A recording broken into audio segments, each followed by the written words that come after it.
husband says to his wife, "When I get mad at you, you never fight back. How do you control your anger?" His wife responds, "I clean the toilet." "How does that help?" "I use your toothbrush." When we are offended, we want to get back at the offenders. In our passage, James and John were offended and wanted to call down fire from heaven and burn up the village. The villagers had refused to welcome Jesus and his followers. In the ancient world, when you entered a village, people were bound by social custom to welcome you. People were expected to take strangers into their homes and to feed them. When a town did not practice hospitality, its people were considered evil. The Samaritans and Jews hated each other. Because Jesus and his disciples were Jewish, the Samaritans refused to welcome them. How did Jesus handle this offense? He rebuked James and John for wanting to call down fire from heaven. What? Why didn't Jesus rebuke the Samaritans for being so rude and inhospitable? For two reasons, I think. First, the Samaritans would not have listened to him as a Jewish rabbi. Second, he only had a short time to teach his disciples before he was going to be crucified in Jerusalem. This was an excellent opportunity to show them how to handle rejection and how not to take offense. We don't know what Jesus said, but his actions communicated, don't take it personally, forgive them, and move on. When someone criticizes you or attacks you, it's always more about them than it is about you. When we take it personally, we're making it about us. When we are offended, we get caught up in anger and revenge. Jesus said, don't take it personally, forgive them, move on. James and John were offended. I think they were personally offended at not being welcomed by the Samaritans. But if you'd asked them, they probably would have said that they were offended for Jesus' sake. The Samaritans had rejected God's Messiah. James and John were standing up for the Lord. Being offended on behalf of God is a dangerous thing. It can lead to all kinds of violence in the name of God. Think about the Christian Crusades. Christians knew that God wanted to evict the Muslims from the Holy Land. They were acting on behalf of God. Isn't anger on behalf of God what drives jihadists, suicide bombers to kill others while sacrificing themselves? They believe they are right and that their targets offend Allah. James and John were sure they were right. In order to defend Jesus' honor, they were going to offer the village up as a burnt offering to the Lord. This self-assurance that we are right and others are wrong fuels our being offended.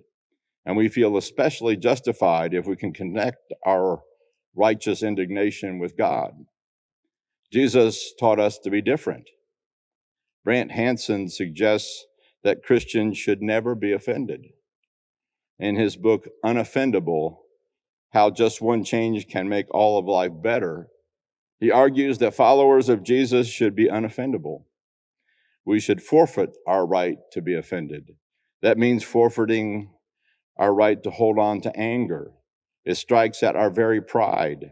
It forces us not to only think about humility, but actually be humble. Christians should be the most refreshingly unoffendable people on a planet that seems to spin on an axis of offense.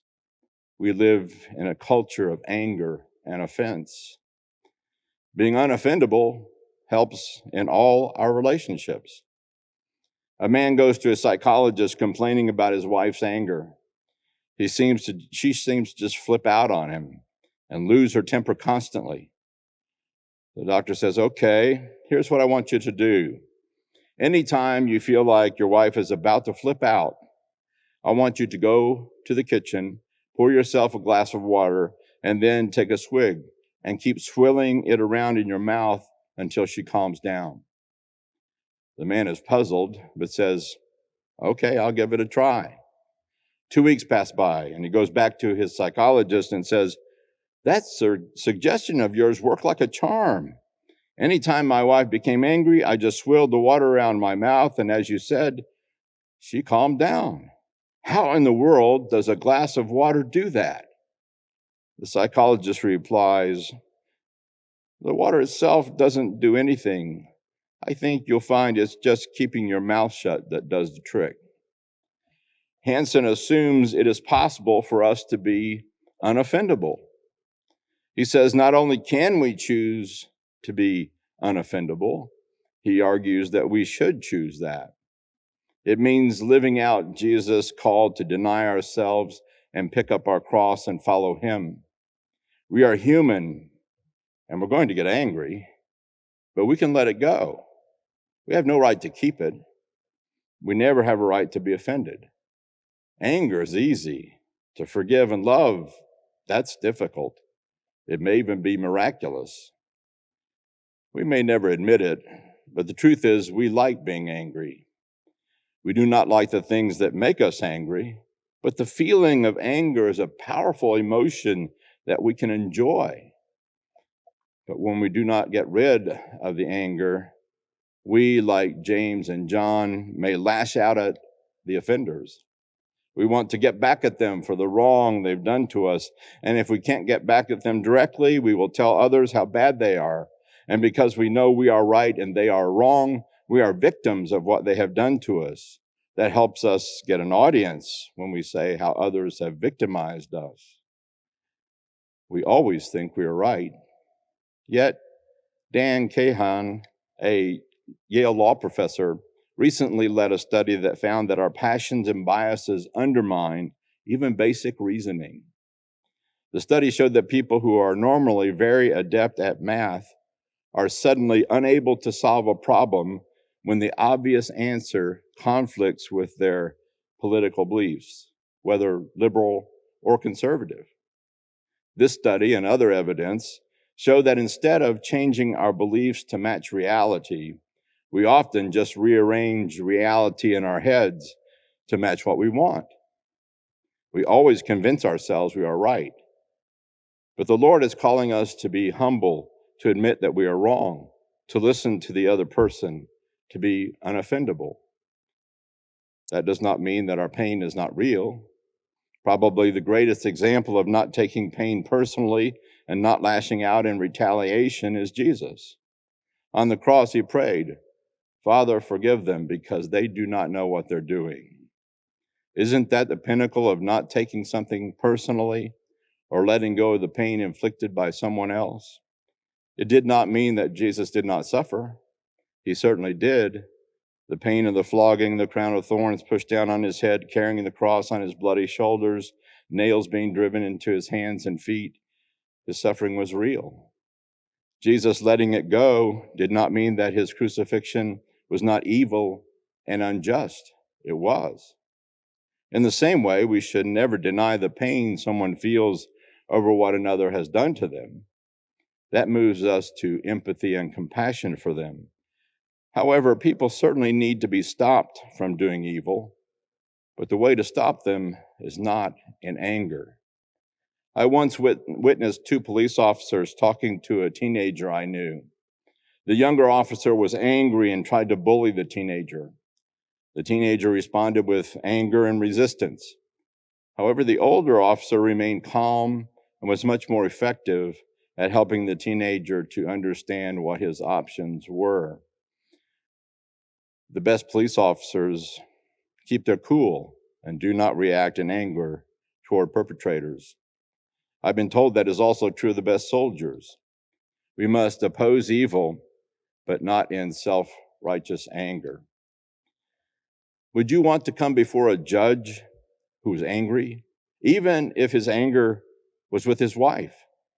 Wouldn't you prefer a judge who is calm and rational?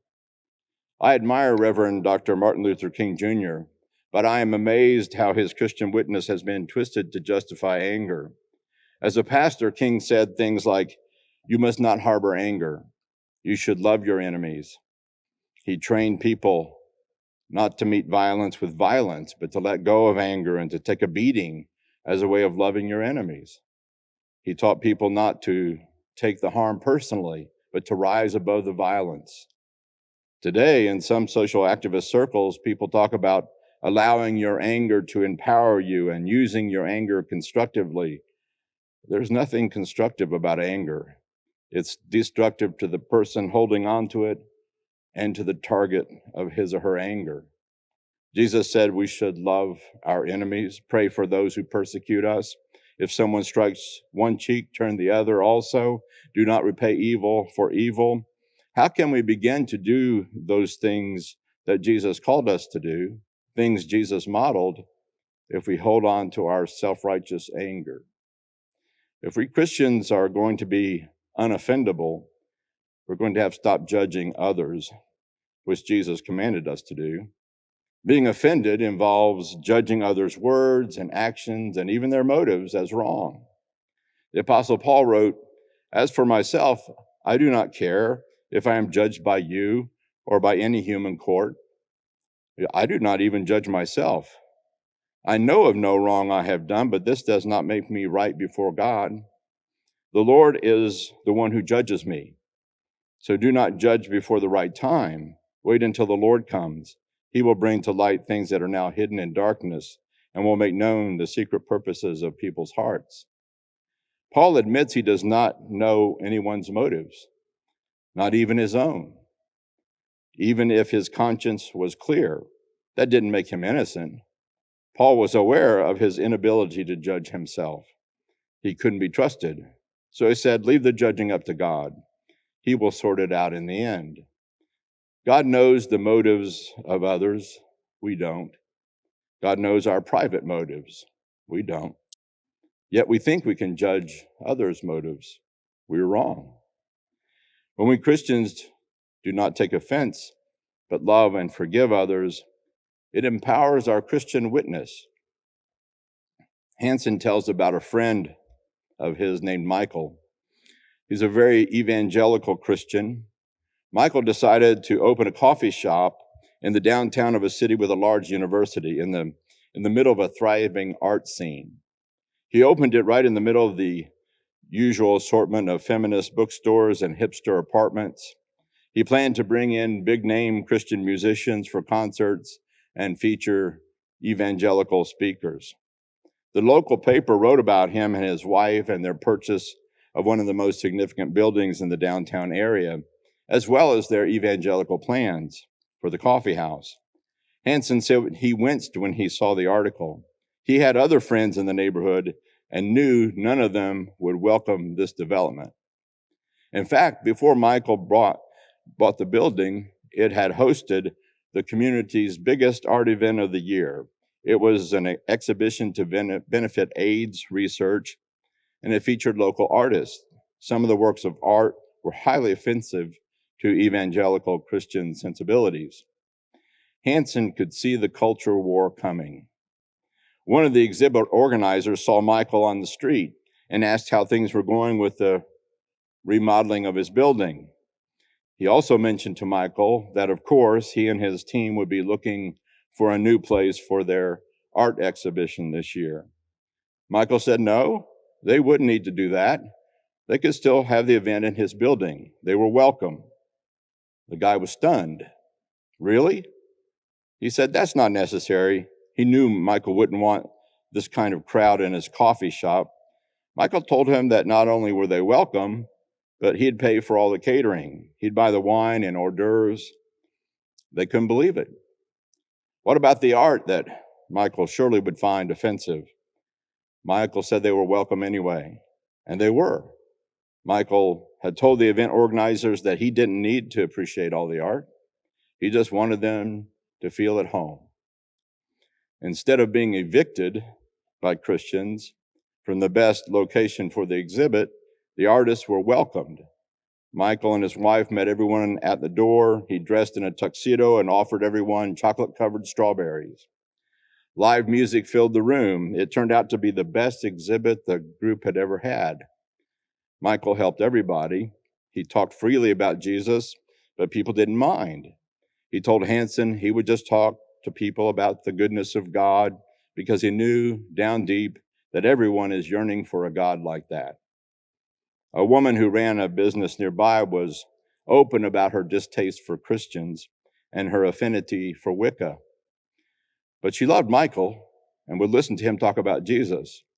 She said that she knew he was different because when she stopped by his coffee shop in her all-black apparel, he'd run over and hug her. She knew he wasn't offended by her. He loved her, and not just as a project. He really even liked her. Christians in the community wanted Michael to be offended, to draw another line in the sand. You're supposed to get angry and maybe even picket those kinds of people. Michael fed them strawberries. He was less interested in what some Christians thought than he was in his chance to introduce offensive people to a God who loves all and wants to change us all. I'm going to try to be unoffendable this week. I challenge you to do the same. It's much less tiring than being offended all the time and taking everything personally. There is great freedom in letting go of the things that could offend us. We are human. We will be angry with others. But by God's grace, let's predispose ourselves to let go of the anger. When we can follow Jesus by not taking things personally, forgiving others, and loving our neighbors and enemies, may God help us deny ourselves, acknowledge it's not about me, and target others with the love of God. Amen.